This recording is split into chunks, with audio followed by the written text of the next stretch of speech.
नमस्कार दोस्तों, स्वागत है आप सभी का किसान बुलेटिन में और मैं हूं आपके साथ अंशु कुमार। चलिए नजर डालते हैं आज की बड़ी हेडलाइंस पर।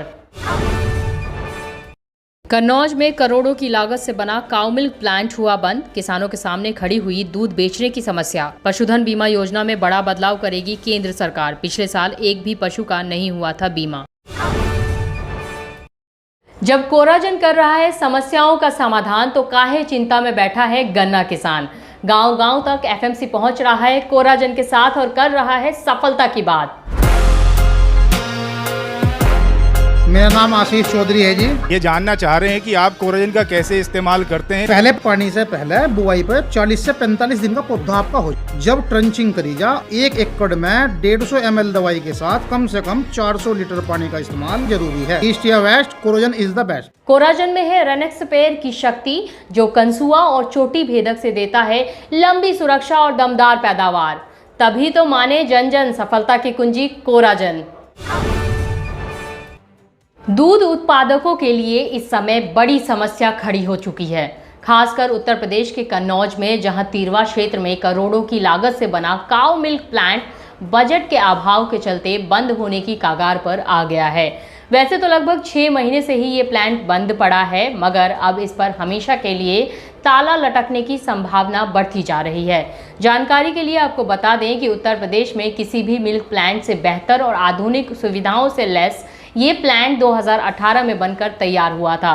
इस प्लांट में विदेशों से एक बढ़कर अत्याधुनिक मशीनें लगाई गई थी। आसपास के करीब 15 जिलों के किसानों को इस प्लांट से लाभ मिल रहा था। इस काउ मिल्क प्लांट की एक सबसे बड़ी खासियत ये है कि इसमें सिर्फ गाय का ही दूध लिया जाता था। यहाँ दूध से दही, घी और पनीर सहित कई और चीजें बनाई जाती थी, जिसमें टेट्रा पैकिंग का भी प्रयोग किया जाता था। कन्नौज जिले के आसपास के करीब 15 जिलों के किसान इस प्लांट से जुड़कर अपने दूध का कारोबार बहुत अच्छे से कर रहे थे, लेकिन प्लांट में शुरुआत से ही समस्याएं रही हैं।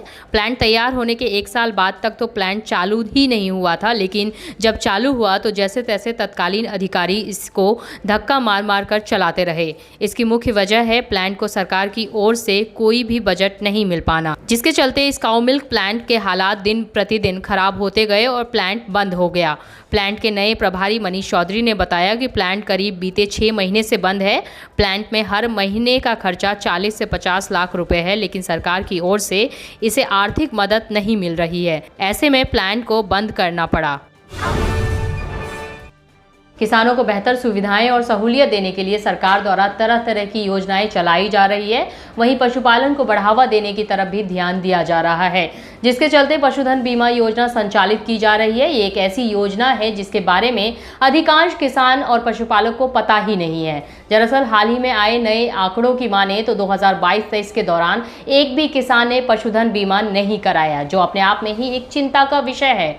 इन आंकड़ों के बाद अब सरकार द्वारा भी योजना में बदलाव को लेकर विचार किया जा रहा है। केंद्र सरकार प्रधानमंत्री फसल बीमा योजना की तरह ही एक पशुधन बीमा योजना को शुरू करने पर विचार कर रही है। केंद्रीय पशुपालन मंत्रालय इस योजना को 2024 के लोकसभा चुनाव से पहले लागू करना चाहता है। खबरों के मुताबिक ऐसा बताया जा रहा है कि इन बदलावों में अनुसूचित जाति, अनुसूचित जनजाति समुदाय के पशुपालकों के लिए प्रीमियम माफ करने के भी प्रारंभिक प्रस्ताव है। फसल बीमा से लेकर पशु बीमा तक की सुविधाएं किसानों को दी गई है, लेकिन देश में आज भी पशुओं के बीमा का आंकड़ा बेहद कम है, जो अपने आप में ही एक चिंता का विषय है। ऐसे में पशुपालन मंत्रालय ने हाल ही में इस मामले को विभिन्न बीमा कंपनियों और अन्य हितधारकों के साथ बैठक की है। एक अधिकारी ने कहा है कि हमारा प्रयास प्रीमियम को कम करना है ताकि अधिक से अधिक किसान और पशुपालक इस योजना का लाभ उठा सकें। दोस्तों, ये थी वो खबरें जिन्हें हमने आप तक विस्तार से पहुंचाया, लेकिन अब हम बात करेंगे कुछ ऐसी खबरों की जिनके बारे में भी आपके पास जानकारी होना बेहद ज़रूरी है। तो चलिए फटाफट से एक नज़र डालते हैं खेती, किसानी और कृषि क्षेत्र से जुड़ी आज की छोटी बड़ी अपडेट्स पर। हाल ही में कर्नाटक में देश की मशहूर दूध उत्पादक कंपनी अमूल ने अपना ब्रांड लॉन्च करने का ऐलान किया है, जिसके विरोध में उतरे विपक्ष के नेताओं ने इसे कर्नाटक मिल्क फेडरेशन के दूध ब्रांड नंदिनी को खत्म करने की साजिश बताया है। आपको बता दें कि 10 मई को प्रदेश में विधानसभा चुनाव होना प्रस्तावित है। ऐसे में पक्ष विपक्ष की सरकारें एक दूसरे पर हमलावर है। हरियाणा के उप मुख्यमंत्री दुष्यंत चौटाला ने किसानों को ध्यान में रखते हुए हाल ही में एक घोषणा की है, जिसके मुताबिक अगर खाद्यान्न खरीद के भुगतान में देरी होती है तो राज्य सरकार किसानों को 9% ब्याज का भुगतान करेगी। एक प्रेस कॉन्फ्रेंस के दौरान दुष्यंत चौटाला ने कहा है कि किसानों के खातों में भुगतान की राशि भेजने की ये पहल सफल रही है। बेमौसम बारिश और ओलावृष्टि का असर अब सब्जियों की कीमत पर दिखने लगा है। खासकर दिल्ली एनसीआर में हरी सब्जियों की कीमत में तेजी से उछाल आया है। नींबू 250 से 300 रुपए किलो बिक रहा है। ऐसे में आम लोगों के लिए नींबू खरीदना अब बेशकीमती चीज खरीदने के बराबर हो गया है। हालांकि इसके अलावा अन्य हरी सब्जियों के दाम में भी भारी उछाल दर्ज की गई है। महाराष्ट्र के मुख्यमंत्री एकनाथ शिंदे ने सोमवार को नासिक के बागलान तालुका में ओलावृष्टि और बेमौसम बारिश में क्षतिग्रस्त हुई फसलें और बागों का निरीक्षण किया। उन्होंने निताने, बिजोत, अखाड़वाड़े में ओलावृष्टि और आंधी से प्याज, पपीता, अनार की फसल को हुए नुकसान का जायजा लिया और किसानों को मदद दिलाने का भरोसा दिलाया।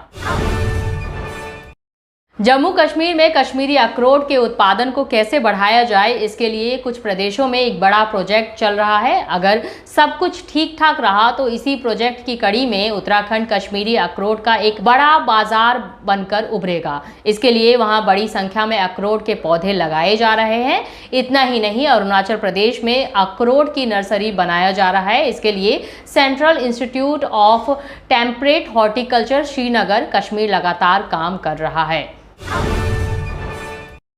इसी के साथ आज के किसान बुलेटिन की बड़ी खबरों में फिलहाल के लिए बस इतना ही। लेकिन अगर आपने अभी तक ग्रीन टीवी का यूट्यूब चैनल सब्सक्राइब नहीं किया है तो तुरंत सब्सक्राइब कर सकते हैं, बेल आइकन भी प्रेस कर सकते हैं। साथ ही में ग्रीन टीवी को फेसबुक पर लाइक, फॉलो करके इंस्टाग्राम और ट्विटर पर भी फॉलो कर सकते हैं। तो फिलहाल मुझे दीजिए इजाजत। आप बने रहिए हमारे साथ और देखते रहिए ग्रीन टीवी। नमस्ते। देखिए ग्रीन टीवी यूट्यूब पर भी, बस सब्सक्राइब करें और बेल आइकन दबाएं।